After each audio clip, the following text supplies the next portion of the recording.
বিসমিল্লাহির রহমানির রহিম। মাননীয় সভাপতি, জাতিসংঘের সাধারণ পরিষদের সভাপতি নির্বাচিত হওয়ায় প্রথমেই আপনাকে আন্তরিক অভিনন্দন জানাচ্ছি। আমি আশ্বস্ত করছি যে আপনার এই দায়িত্ব পালনকালে বাংলাদেশ প্রতিনিধি দল আপনাকে পূর্ণাঙ্গ সহযোগিতা প্রদান করবে। জাতিসংঘের ম্যান্ডেটকে সমুন্নত রেখে বৈশ্বিক সংকট সমূহ নিরসনে মহাসচিব অ্যান্টোনিও গুতেরেসের দৃঢ় প্রতিজ্ঞ সাফল্যমণ্ডিত নেতৃত্বের জন্য তাকেও জানাই আন্তরিক সাধুবাদ। সামিট অব দ্য ফিউচার আয়োজনে আমি মহাসচিবের দূরদর্শী ভূমিকার বিশেষ প্রশংসা করছি। সম্মেলনে যে pact for the future and declaration on future generations সর্বসম্মতভাবে গৃহীত হয়েছে, তা এজেন্ডা 2030 পরবর্তী বৈশ্বিক উন্নয়ন কর্মপন্থা নির্ধারণে বিশেষ সহায়ক হবে বলে আমি মনে করি। বাংলাদেশ বিশ্বাস করে যে এই সম্মেলনের অর্জন বৈশ্বিক সমৃদ্ধি অর্জনের জন্য আমাদের সবার অভিপ্রায় ও সহযোগিতা কাঠামো প্রণয়নে দিক নির্দেশক হিসেবে কাজ করবে। এই জুলাই আগস্ট মাসে বাংলাদেশে যে যুগান্তকারী পরিবর্তন সংগঠিত হয়েছে তার প্রেক্ষিতেই আজ আমি বিশ্ব সম্প্রদায়ের এই মহান সংসদে উপস্থিত হতে পেরেছি। আমাদের গণমানুষের, বিশেষ করে তরুণ সমাজের অফুরন্ত শক্তি আমাদের বিদ্যমান রাষ্ট্র কাঠামো ও প্রাতিষ্ঠানিক আয়োজনগুলো আমূল রূপান্তরের এক নতুন সম্ভাবনার দ্বার উন্মোচন করেছে। আমাদের ছাত্র ও যুব সমাজের আন্দোলন প্রথম দিকে মূলত ছিল বৈষম্য বিরোধী আন্দোলন, পর্যায়ক্রমে তা গণ আন্দোলনের রূপ নিয়েছে। এরপর সারা পৃথিবী অবাক বিস্ময়ে দেখেছে কিভাবে সমগ্র বাংলাদেশের মানুষ একনায়কতন্ত্র, নিপীড়ন, বৈষম্য, অবিচার ও দুর্নীতির বিরুদ্ধে রাজপথ ও সামাজিক যোগাযোগের মাধ্যমে দৃঢ়ভাবে রুখে দাঁড়িয়েছিল। আমাদের ছাত্র জনতা তাদের অদম্য সংকল্প ও প্রত্যয়ের মাধ্যমে একটি স্বৈরাচারী ও অগণতান্ত্রিক শাসন ব্যবস্থা থেকে আমাদের মুক্তি এনে দিয়েছে। তাদের এই সংকল্পের মধ্যেই আমাদের দেশের ভবিষ্যৎ নিহিত।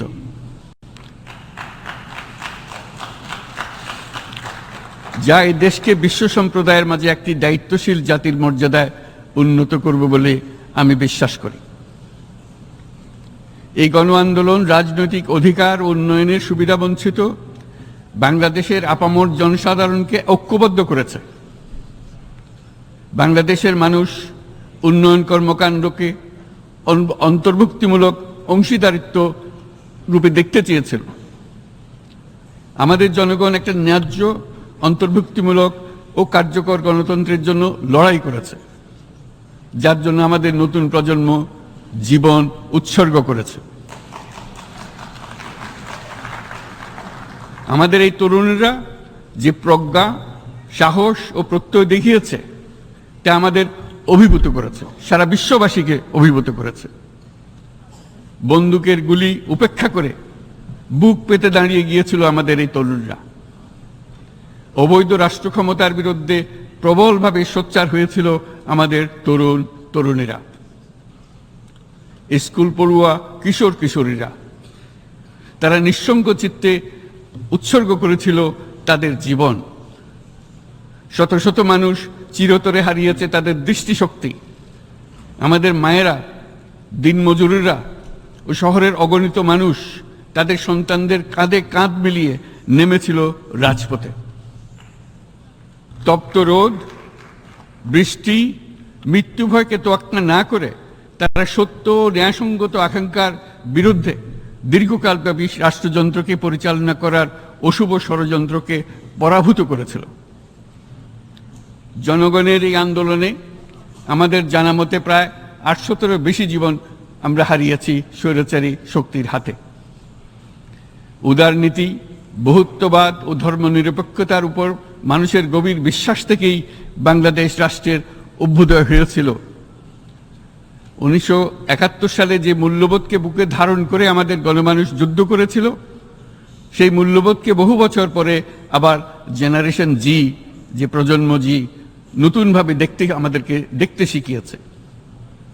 এরকমটি আমরা দেখেছিলাম 1952 সালের ভাষা আন্দোলনে, বাংলাকে মাতৃভাষা হিসেবে প্রতিষ্ঠার সময়। বাংলাদেশের এই অভ্যুত্থান আগামী দিনগুলোতে বিশ্বের বিভিন্ন প্রান্তে মানুষকে মুক্তি ও ন্যায় বিচারের পক্ষে দাঁড়াতে প্রেরণা যোগাবে। আমাদের মুক্তি ও গণতান্ত্রিক আকাঙ্ক্ষাকে বাস্তবে রূপ দিতে আমি তাই আজ বিশ্ব সম্প্রদায়কে আমাদের নতুন বাংলাদেশের সঙ্গে সম্পৃক্ত হওয়ার উদাত্ত আহ্বান জানাচ্ছি। মাননীয় সভাপতি, যে রাষ্ট্র কাঠামো দুঃসহ হয়ে গেছে তার পুনর্গঠনের জন্য আমাদের তরুণরা, দেশের আপামর জনসাধারণ একমত হয়ে আমার এবং আমার উপদেষ্টা পরিষদের উপর আস্থা রেখে সরকার পরিচালনার এক মহান দায়িত্ব আমাদের উপর ন্যস্ত করেছে। এই দায়িত্ব গ্রহণের পর আমরা গভীর বিস্ময় ও হতাশার সঙ্গে মুখোমুখিভাবে দেখতে পাচ্ছি কিভাবে সর্বগ্রাসী দুর্নীতি একটি কার্যকর গণতান্ত্রিক ব্যবস্থাকে ধ্বংসস্তূপে পরিণত করেছে, কিভাবে রাষ্ট্রের মূল প্রতিষ্ঠানগুলোকে নির্মমভাবে দলীয়করণের আবর্তে বন্দী করে রাখা হয়েছিল, কিভাবে জনগণের অর্থকে লুটপাট করা হয়েছিল, কিভাবে একটি বিশেষ স্বার্থান্বেষী গোষ্ঠী সমস্ত ব্যবসা বাণিজ্যকে অন্যায়ভাবে নিজেদের হাতে কুক্ষিগত করে দেশের সম্পদ অবাধে বিদেশে পাচার করে দিয়েছে। এক কথায়, কিভাবে প্রত্যেকটি পর্যায়ে ন্যায়, নীতি ও নৈতিকতা অদৃশ্য হয়ে গিয়েছিল। এরকম এক অবস্থার দেশকে পুনর্গঠন এবং জনগণের কাঙ্ক্ষিত রাষ্ট্র ব্যবস্থা প্রতিষ্ঠিত করার জন্য আমাদের উপর দায়িত্ব প্রদান করা হয়েছে। অতীতের ভুলগুলোকে সংশোধন করে একটা প্রতিযোগিতামূলক ও শক্তিশালী অর্থনীতি এবং ন্যায়ভিত্তিক সমাজ ব্যবস্থা গড়ে তোলায় এই মুহূর্তে আমাদের মূল লক্ষ্য। বর্তমান পরিবর্তিত পরিস্থিতিতে সকল রাজনৈতিক দল এখন স্বাধীনভাবে তাদের মতামত প্রকাশ করতে পারছে। যে সব ব্যক্তি বা প্রতিষ্ঠান রাষ্ট্রীয় কাজ ও সিদ্ধান্ত গ্রহণ করার প্রক্রিয়ায় সম্পৃক্ত, তাদের প্রত্যেকের জবাবদিহিতা নিশ্চিত করাই আমাদের অগ্রাধিকার। আমরা মানুষের মৌলিক অধিকারকে সমুন্নত ও সুরক্ষিত রাখতে দৃঢ় প্রতিজ্ঞ। আমাদের দেশের মানুষ মুক্তভাবে কথা বলবে, ভয়ভীতি ছাড়া সমাবেশ করবে, তাদের পছন্দের ব্যক্তিকে ভোট দিয়ে নির্বাচিত করবে, এটাই জাতির আকাঙ্ক্ষা এবং এটাই আমাদের লক্ষ্য। বিচার বিভাগের স্বাধীনতা সংরক্ষণ ও সাইবার ডোমেইন সহ গণমাধ্যমের স্বাধীনতা সুসংহতকরণে আমরা প্রতিজ্ঞাবদ্ধ। আমাদের একজন কৃষক বা একজন শ্রমিকের সন্তানও যেন সমাজের সর্বোচ্চ শিখরে পৌঁছতে পারে, সেই লক্ষ্যে বিশালকার অবকাঠামো নির্মাণের বদলে স্বাস্থ্য ও শিক্ষা খাতে বরাদ্দ বৃদ্ধির আমরা গুরুত্ব আরোপ করছি।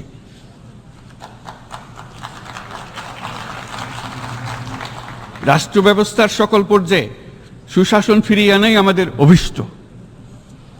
বাংলাদেশে যেসব আন্তর্জাতিক, আঞ্চলিক এবং দ্বিপাক্ষিক চুক্তির পক্ষভুক্ত, সেগুলো প্রতিপালনে আমাদের সরকার বদ্ধপরিকর।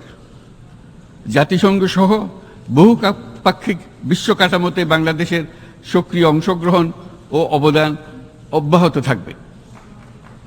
পারস্পরিক শ্রদ্ধাবোধ, মর্যাদা ও স্বার্থরক্ষণের ভিত্তিতে বাংলাদেশ বিশ্বের সকল রাষ্ট্রের সাথে বন্ধুত্বপূর্ণ সম্পর্ক বজায় রাখবে। মাননীয় সভাপতি, গত 7 সপ্তাহের মধ্যে আমাদের সরকার বিভিন্ন গুরুত্বপূর্ণ পদক্ষেপ গ্রহণ করেছে। আমাদের অনুরোধে সাড়া দিয়ে জাতিসংঘের মানবাধিকার বিষয়ক হাই কমিশনার বাংলাদেশের গণ আন্দোলনকালে সংগঠিত মানবাধিকার লঙ্ঘনের বিষয়ে বিস্তৃত অনুসন্ধান এবং এইসব বিষয়ে ঘটনার পুনরাবৃত্তি রোধে পরামর্শ প্রদানের জন্য একটা ফ্যাক্ট ফাইন্ডিং কমিশন গঠন এবং তার কাজ শুরু করার জন্য দ্রুত বাংলাদেশে পাঠিয়ে দিয়েছে। আমি তাকে বাংলাদেশের পক্ষ থেকে অশেষ ধন্যবাদ জানাচ্ছি। দায়িত্বভার গ্রহণের 2 সপ্তাহের মধ্যে আমরা গুম প্রতিরোধে যে আন্তর্জাতিক কনভেনশন রয়েছে তাতে যোগদান করেছি।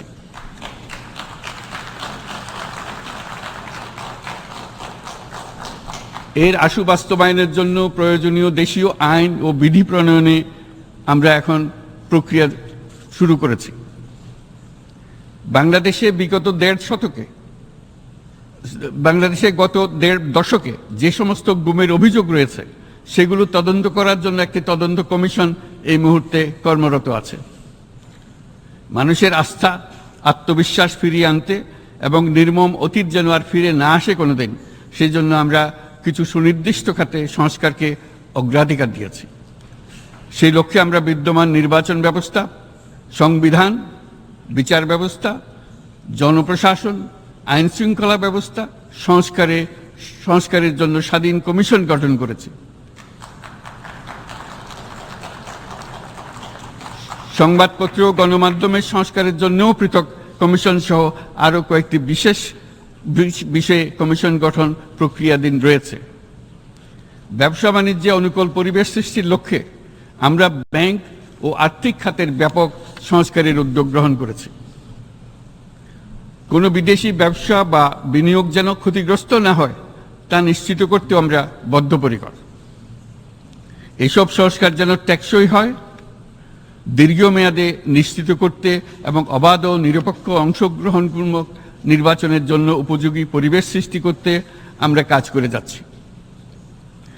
গণতন্ত্র, আইনের শাসন, সমতা, সমৃদ্ধি অর্জনের মাধ্যমে একটি ন্যায়ভিত্তিক সমাজ হিসেবে আত্মপ্রকাশের অভিপ্রায় বাস্তবায়নে আমি বাংলাদেশের প্রতি আন্তর্জাতিক সম্প্রদায়ের সমর্থন ও গভীরতর সম্পর্ক গঠন করার জন্য আহ্বান জানাচ্ছি।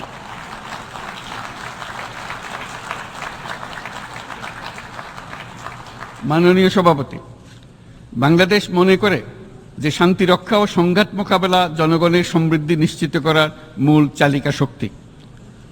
সাম্প্রতিক বিপ্লবকালে আমাদের ইতিহাসের সবচেয়ে কঠিনতম সময়ে জনগণের মুক্তির আকাঙ্ক্ষা পূরণে তাদের পাশে দৃঢ়ভাবে দাঁড়িয়ে আমাদের সাহসী সশস্ত্র বাহিনী সমূহ আরও একবার শান্তির প্রতি তাদের অঙ্গীকার প্রমাণ করেছে।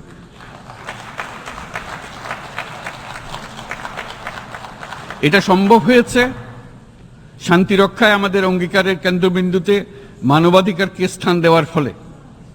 জাতিসংঘের পিস বিল্ডিং কমিশনের সূচনা লগ্ন থেকেই শান্তি রক্ষার মতো শান্তি বিনির্মাণেও বাংলাদেশ সমান অঙ্গীকার ব্যক্ত করে এসছে। আমাদের দিনগুলোতে আমরা জাতিসংঘের শান্তি রক্ষা কার্যক্রমে আমাদের মূল্যবোধ ভিত্তিক অবদানের ধারাবাহিকতা রক্ষা, সমুন্নত ও প্রসারিত করতে বদ্ধপরিকর। জাতিসংঘের শান্তি রক্ষা কার্যক্রমে অবদানকারী তৃতীয় বৃহত্তম রাষ্ট্র হিসেবে বাংলাদেশ এখন পর্যন্ত 43টি দেশে 63টি মিশনে শান্তিরক্ষী প্রেরণ করেছে।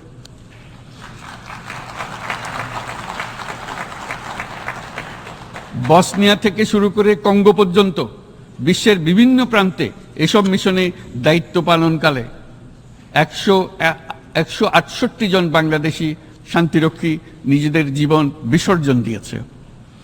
আমরা আশা করি যে কোনো অবস্থায় নানা প্রতিকূলতা সত্ত্বেও জাতিসংঘের ভবিষ্যৎ শান্তিরক্ষী কার্যক্রমগুলোতে বাংলাদেশের প্রতিরক্ষা বাহিনীর সদস্যরা একইভাবে অবদান রাখার সুযোগ পাবে।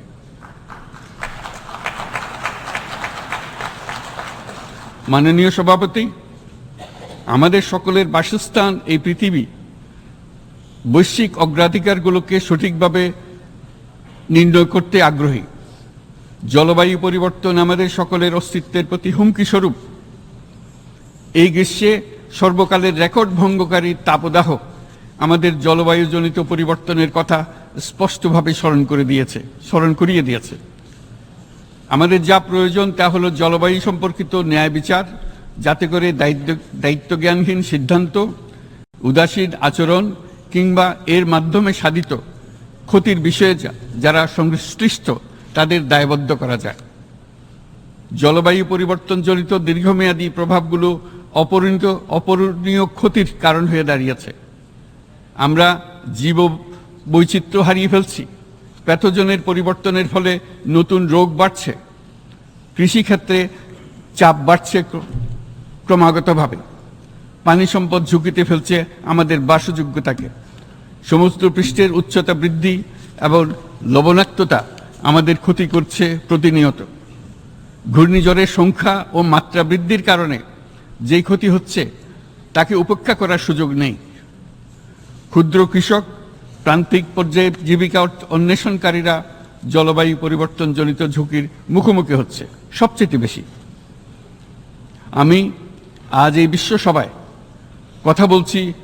যখন কথা বলছি তখন বাংলাদেশের পূর্বাঞ্চলে 50 লাখেরও অধিক মানুষ তাদের জীবদ্দশায় হওয়া সবচেয়ে ভয়াবহ বন্যা মোকাবেলা করে যাচ্ছে। মহাসচিব গুতেরেস আমাদেরকে দেখিয়েছেন যে বিদ্যমান পরিক্রমা অব্যাহত থাকলে বিশ্বের গড় তাপমাত্রা 2.7 ডিগ্রি সেলসিয়াস বৃদ্ধির দিকে অগ্রসর হতে থাকবে। তাই বাংলাদেশের মতো জলবায়ু ঝুঁকিতে থাকা দেশগুলোতে অভিযোজনের জন্য ব্যাপক বিনিয়োগের আহ্বান জানাচ্ছি।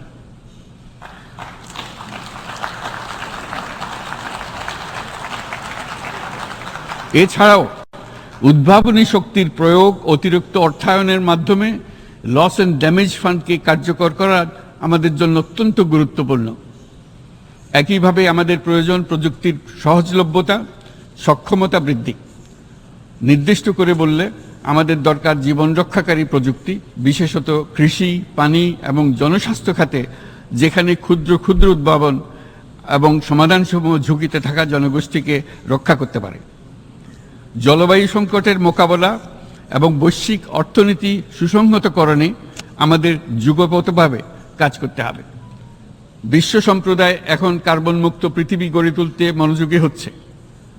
বিশ্বের অধিকাংশ মানুষকে এই ধরনের পরিবর্তনের সুফলভোগী করতে হলে নেট জিরো পৃথিবীর দিকে আমাদেরকে অগ্রসর হতে হবে। বাংলাদেশের মতো দেশগুলোকে সাথে নিয়ে যেতে হবে, তা না হলে পারস্পরিক দায়িত্ববোধের মাধ্যমে পারস্পরিক সমৃদ্ধি অর্জনে আমাদের সার্বজনীন অঙ্গীকার পূরণে পিছিয়ে পড়ব আমরা। এই ক্ষেত্রে আমি বিশ্বাস করি সমগ্র বিশ্ব একসাথে 3-0 লক্ষ্য অর্জনের ধারণা বিবেচনা করে দেখতে পারে, যার মাধ্যমে আমরা শূন্য দারিদ্র্য, শূন্য বেকারত্ব এবং শূন্য নেট কার্বন নিঃসরণ অর্জন করতে পারি। যেখানে পৃথিবীর প্রতিটি তরুণ তরুণী চাকরি প্রার্থী না হয়ে বরং উদ্যোক্তা হিসেবে নিজেকে প্রতিষ্ঠিত করার সুযোগ পাবে। তারা যেন এই সম্পদের সীমাবদ্ধতা সত্ত্বেও নিজ নিজ সৃজনশীলতার বিকাশ করতে পারে, যেখানে একটি অর্থনৈতিক মুনাফা এবং প্রকৃতির প্রতি দায়িত্বশীলতার মধ্যে একটি চমৎকার ভারসাম্য আনতে পারে, যেখানে সামাজিক ব্যবসার মাধ্যমে যে কোনো ব্যক্তি ভোগবাদী জীবনধারা থেকে উত্তরণ করে সামাজিক ও অর্থনৈতিক পরিবর্তনের সৃজনশীল শক্তি হিসেবে নিজেকে প্রতিষ্ঠিত করতে পারে।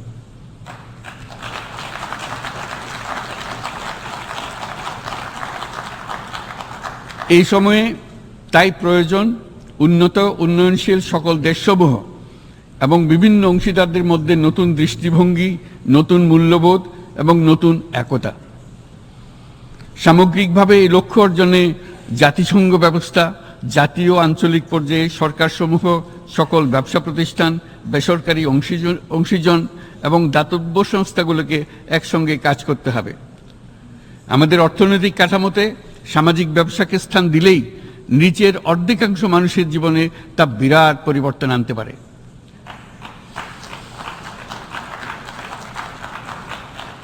এই পদক্ষেপ একই সঙ্গে জলবায়ুর ধ্বংসাত্মক গতিকে সফলভাবে রোধ করতে পারে এবং বাজার ব্যবস্থার মাধ্যমেই এই মীমাংসা হতে পারে। এ বিষয়ে আমি মহাসচিব গুতেরেসের বিশেষ দৃষ্টি আকর্ষণ করছি। মাননীয় সভাপতি, বহুমুখী সংকটে জর্জরিত বর্তমান বিশ্বে যুদ্ধ এবং সংঘাতের ফলে ব্যাপক ভিত্তিতে মানুষের অধিকার খর্ব হচ্ছে। বিশ্ববাসীর উদ্বেগ এবং নিন্দা সত্ত্বেও গাজায় গণহত্যা থামছে না।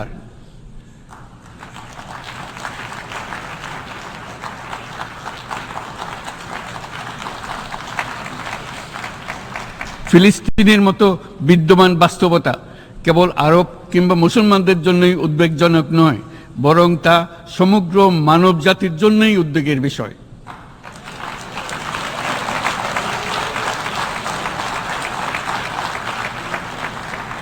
একজন মানুষ হিসেবে প্রত্যেক ফিলিস্তিনির জীবন অমূল্য।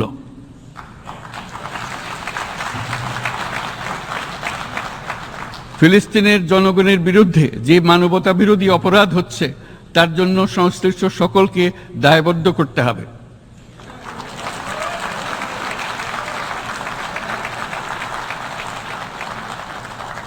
ফিলিস্তিনের জনগণের উপর চলমান নৃশংসতা, বিশেষত নারী এবং শিশুদের সাথে প্রতিনিয়ত যে নিষ্ঠুরতা বিশ্ব দেখাচ্ছে, তা থেকে নিস্তারের জন্য বাংলাদেশ অনতিবিলম্বে সম্পূর্ণ যুদ্ধবিরতির আহ্বান জানাচ্ছে।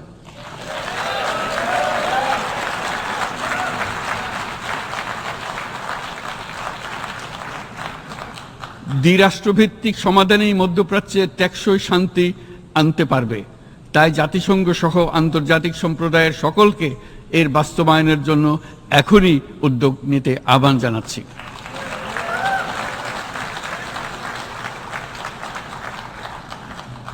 গত 2.5 বছর ধরে ইউক্রেনে চলমান যুদ্ধে বহু মানুষ প্রাণ হারিয়েছে।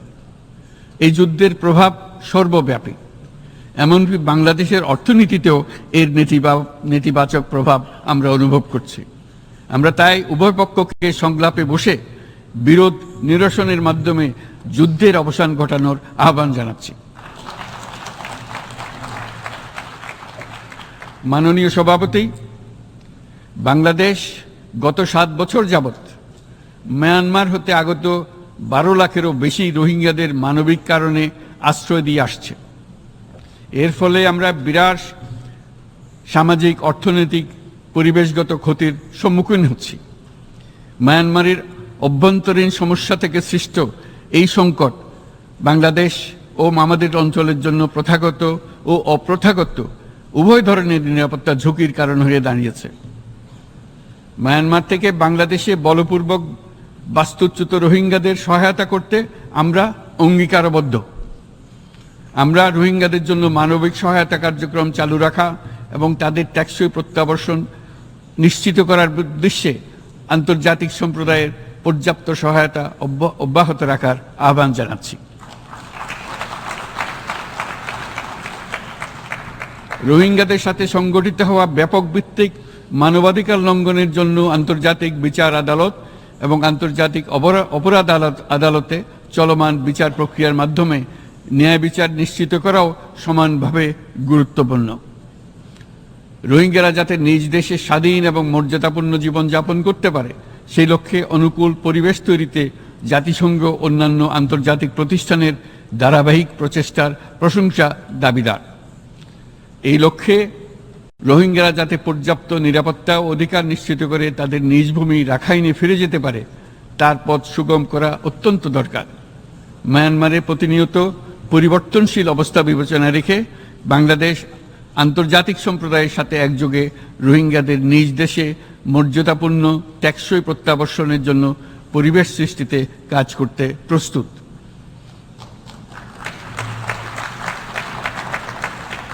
মাননীয় সভাপতি, রাজনৈতিক মুক্তি এবং সামাজিক অর্থনৈতিক জাগরণ ব্যতীত শান্তি ও নিরাপত্তা নিশ্চিতে সাফল্য অর্জন করা সম্ভব নয়। প্রায় 1 দশক পূর্বে বিশ্ব সম্প্রদায় সর্বসম্মতক্রমে এজেন্ডা 2030 প্রণয়ন করেছিল। আমরা সবাই আমাদের সামষ্টিক আকাঙ্ক্ষা ও বিশ্বাস অর্পণ করেছি এই সার্বজনীন টেকসই উন্নয়ন অভিষ্টগুলো অর্জনে। সার্বিকভাবে মাত্র 17% ও কম লক্ষ্যমাত্রা অর্জন হয়েছে।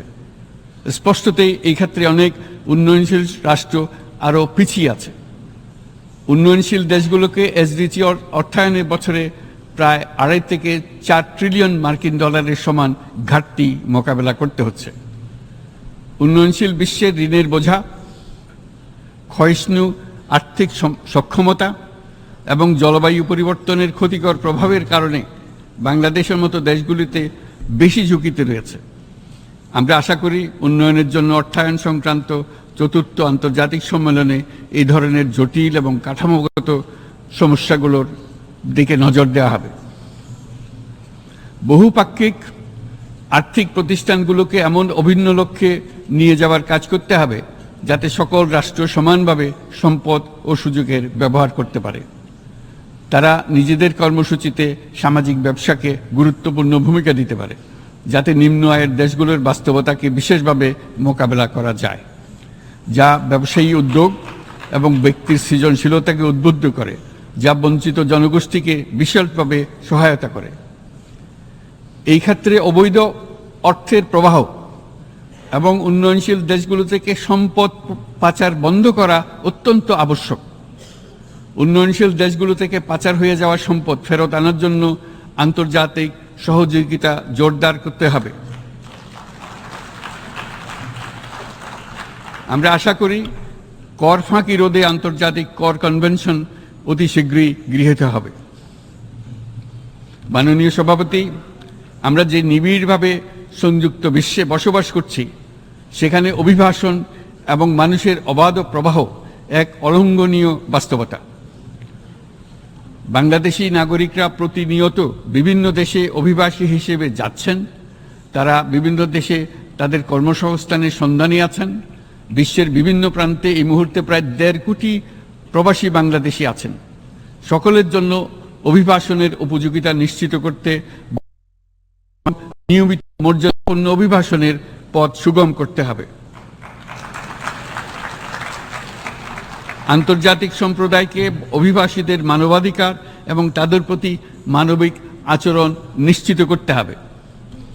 অভিবাসনের উপর 2018 সালে যে গ্লোবাল কম্প্যাক্ট অন মাইগ্রেশন গৃহীত হয়েছে, তার পূর্ণ বাস্তবায়নে বাংলাদেশ প্রতিশ্রুতিবদ্ধ এবং একই সাথে অনিরাপদ অভিবাসন রোধেও আমরা বদ্ধপরিকর। মাননীয় সভাপতি, প্রতি বছর প্রায় 25 লক্ষ তরুণ তরুণী বাংলাদেশের শ্রমবাজারে যুক্ত হচ্ছেন। বাংলাদেশের বিপুল জনশক্তির প্রায় 2/3 তরুণ। এই জনশক্তিকে বর্তমান ও আগামীর জন্য গড়ে তোলা বাংলাদেশের জন্য একটা বড় চ্যালেঞ্জ। ক্রমপরিবর্তনশীল কর্মজগতে একজন তরুণকে প্রতিনিয়ত নতুন দক্ষতা অর্জন করতে হয়। এই কর্মপরিবেশের সাথে মানিয়ে নেওয়া শিখতে হয়। এই জন্য বাংলাদেশ যখন মধ্যম আয়ের দেশ হিসেবে উন্নতি হচ্ছে, তখন আমরা শিক্ষা এবং প্রযুক্তিগত সহায়তা লাভের উপর বিশেষ জোর দিচ্ছি। এবার কৃত্রিম বুদ্ধিমত্তার বিষয়ে আসি। কৃত্রিম বুদ্ধিমত্তার অভাবনীয় বিকাশ এবং এর বহুমাত্রিক প্রয়োগে বাংলাদেশ বিশেষভাবে আগ্রহী।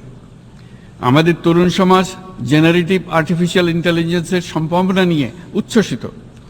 একজন বিশ্ব নাগরিক হিসেবে তারাও চায় নতুন পৃথিবীতে নিয়োজিত হতে, কর্মক্ষম হিসেবে নিজেকে গড়ে তুলতে। বাংলাদেশের মতো বৃহৎ তরুণ জনগোষ্ঠীর দেশ যাতে কৃত্রিম বুদ্ধিমত্তার প্রয়োগজনিত অর্জিত সুফল থেকে পিছিয়ে না পড়ে, বিশ্ব সম্প্রদায়কে তা নিশ্চিত করতে হবে। একই সঙ্গে নিশ্চিত করতে হবে যেন কৃত্রিম বুদ্ধিমত্তার কারণে কর্মক্ষেত্রে মানুষের চাহিদা ক্রমাগতভাবে সংকুচিত হয়ে না যায়। এই প্রসঙ্গে আমি উল্লেখ করি যে আমরা ভিন্ন একটা ইন্টেলিজেন্স, অটোনোমাস ইন্টেলিজেন্স, অর্থাৎ যে কৃত্রিম বুদ্ধিমত্তা নিজেই নিজের কৃত্রিম বুদ্ধিমত্তাকে সম্প্রসারিত করতে পারে মানুষের কোনো হস্তক্ষেপ ছাড়াই, তার ব্যাপারে আমরা বৈজ্ঞানিকদের দৃষ্টি আকর্ষণ করতে চাই। তারা যেন এই ক্ষেত্রে অগ্রসর হওয়ার আগে মানুষের উপরের প্রভাব সম্বন্ধে নিশ্চিত হয়ে অগ্রসর হন। আমাদের ধারণা অটোনোমাস ইন্টেলিজেন্স মানুষের অস্তিত্বকে বিপন্ন করে তুলতে পারে, কাজে এই ব্যাপারে আমাদের সম্পূর্ণ সজাগ থাকতে হবে। মাননীয় সভাপতি, আমাদের আসলে দরকার নতুন ধরনের সহযোগিতা কাঠামো, যেখানে বৈশ্বিক ব্যবসা ও জ্ঞানের অধিকারী গোষ্ঠী মানুষের চাহিদাগুলোকে যথাযথভাবে অনুধাবন করবে। আন্তর্জাতিক সহযোগিতার মাধ্যমে উন্নয়নশীল দেশগুলোর জন্য এমন একটি রূপান্তরকারী ব্যবস্থা তৈরি করতে হবে যা কর্মসংস্থান, আর্থসামাজিক প্রতিকূলতা বা জীবিকার জন্য যুৎসয় সমাধান নিশ্চিত করবে। মাননীয় সভাপতি, আমাদের প্রচেষ্টা, সক্ষমতা এবং সম্পদ একত্রীকরণের মাধ্যমে সকলের সামর্থ্য, উদ্ভাবনী শক্তি এবং সমৃদ্ধিকে কাজে লাগাতে হবে। আর্থসামাজিক উন্নয়ন এবং জলবায়ু সহনশীলতা নিয়ে আমরা প্রতিনিয়ত যে প্রতিকূলতার সম্মুখীন হচ্ছি, সম্মিলিত উদ্যোগের মাধ্যমে তার মোকাবেলা করতে হবে। বৈশ্বিক দক্ষিণের দেশগুলোকে অনন্য অর্থনৈতিক এবং সামাজিক প্রেক্ষাপটে দক্ষিণ দক্ষিণ এবং ত্রিভুজীয় সহযোগিতা এই ক্ষেত্রে বিশেষভাবে সহায়ক হতে পারে বলে আমি মনে করি। বৈশ্বিক দক্ষিণের আওয়াজকে বিশ্বব্যাপী জোরালোভাবে তুলে ধরার জন্য প্রয়োজন সম্মিলিত উদ্যোগ। সেই জন্য বৈশ্বিক এজেন্ডা প্রণয়ন ও বাস্তবায়ন নিশ্চিত করতে বৈশ্বিক দক্ষিণের দেশগুলোর মতামতকে যথাযথ গুরুত্বের সাথে বিবেচনা করতে হবে। জনাব সভাপতি, কোভিড অতিমারির অভিজ্ঞতায় আমরা দেখেছি জনস্বাস্থ্যে ব্যাপক বিনিয়োগ কতটা গুরুত্বপূর্ণ হতে পারে। বিশ্ব স্বাস্থ্য সংস্থায় বৈশ্বিক অতিমারি চুক্তির চলমান আলোচনায় বাংলাদেশ নেতৃত্ব প্রদান করে চলেছে। আমরা চাই কার্যকর আন্তর্জাতিক সহযোগিতা, জনস্বাস্থ্য ব্যবস্থায় অর্থায়ন, প্রযুক্তি হস্তান্তর, গবেষণা ও উন্নয়ন, ভ্যাকসিন থেরাপিউটিক্সের উৎপাদন, বহুমুখীকরণ এবং সকল ভ্যাকসিনকে মেধাস্বত্ব অধিকার মুক্ত ঘোষণা করার ব্যাপারে ঐক্যমত্য গঠন। অসংক্রামক রোগসমূহের বিরুদ্ধে লড়াইয়ে এই বিষয়গুলি অত্যন্ত গুরুত্বপূর্ণ। জনাব সভাপতি, এবছর আমরা জাতিসংঘের সাথে বাংলাদেশের অংশীদারিত্বের সুবর্ণ জয়ন্তী উদযাপন করছি। গত 50 বছর ছিল আমাদের জন্য একটা পারস্পরিক শিক্ষণীয় সম্মিলিত যাত্রা। সীমিত উপায়ে বাংলাদেশ বৈশ্বিক শান্তি ও নিরাপত্তা, ন্যায়, সমতা, মানবাধিকার প্রতিষ্ঠায় ধারাবাহিকভাবে অবদান রেখে আসছে। আমাদের সমন্বিত প্রয়াসের পেছনে আছে সত্যিকার অর্থে একটি নিয়মভিত্তিক বৈশ্বিক ব্যবস্থা গড়ে তোলা। এই প্রসঙ্গে উদাহরণ হিসেবে আমি স্মরণ করছি 1999 সালে জাতিসংঘ সাধারণ পরিষদে ক্ষুদ্র ঋণের উপর গৃহীত রেজুলেশনের কথা। সেই সময় জাতিসংঘ 2005 সালকে ইয়ার অফ মাইক্রোক্রেডিট ঘোষণা করেছিল, যার ফলে ক্ষুদ্র ঋণ বিশ্বব্যাপী সম্প্রসারিত হবার সুযোগ পেয়েছিল। একই সময়ে বাংলাদেশের উদ্যোগে গঠিত হয়েছিল ফ্রেন্ডস অব মাইক্রোক্রেডিট। 2001 সাল থেকে সাধারণ পরিষদে কালচার অফ পিস সংক্রান্ত বাৎসরিক যে রেজলিউশন গৃহীত হয়ে আসছে, বা নিরাপত্তা পরিষদে নারী, শান্তি ও নিরাপত্তা সংক্রান্ত যে 1325 নম্বর রেজলিউশন গৃহীত হয়েছিল, তা বাংলাদেশের বিশ্বজনীন উদ্যোগগুলোর প্রতিফলন এবং অবদান। মাননীয় সভাপতি, আজ এই মহান বিশ্বসভায় বিশ্ব নেতৃবৃন্দের উপস্থিতিতে প্রতিধ্বনিত হচ্ছে শান্তি, নিরাপত্তা, ন্যায় বিচার প্রতিষ্ঠা এবং সম্পদের সুষম বন্টনের মাধ্যমে সকলের অন্তর্ভুক্তি নিশ্চিত করার আহ্বান। সদস্য রাষ্ট্র হিসেবে আমাদের প্রত্যেককে আজ গভীরভাবে অনুধাবন করতে হবে কিভাবে আমরা নারী, পুরুষ সকলের জন্য ও আগামীর দিনগুলোতে উদ্যোক্তা হবার সমান সুযোগ সৃষ্টি এবং তাদের ক্ষমতায়ন নিশ্চিত করতে পারি। সকল বৈশ্বিক সমস্যার সমাধানের জন্য আমাদের সবার হাতে যথেষ্ট সক্ষমতা, সম্পদ এবং উপায় রয়েছে। আসুন আমরা জাতীয় বা আন্তর্জাতিক যেসব প্রতিশ্রুতি দিয়েছি তা বাস্তবায়ন করি এবং অর্থনৈতিক ক্ষেত্রে সামাজিক ব্যবসার ধারণা প্রতিষ্ঠিত করে সকল প্রকার বৈষম্য ও অসমতার অবসানে ঐক্যবদ্ধভাবে আমরা কাজ করি। বাংলাদেশের তরুণরা প্রমাণ করেছে যে মানুষের স্বাধীনতা, মর্যাদা ও অধিকার সমুন্নত রাখার অভিপ্রায় কোনো উচ্চাভিলাষ নয়, বরং এটা সকলের নিশ্চিত প্রাপ্য। আজ এই মহান সমাবেশে আপনাদের উপস্থিতিতে শান্তি, সমৃদ্ধি ও ন্যায় বিচার নিশ্চিত করতে আন্তর্জাতিক, আঞ্চলিক এবং জাতীয় পর্যায়ে বাংলাদেশে তার ভূমিকাকে ক্রমাগতভাবে জোরদার করার নিশ্চয়তা দিচ্ছে। আজ আপনাদের সবাইকে শুভেচ্ছা জানাচ্ছি, ধন্যবাদ জানাচ্ছি।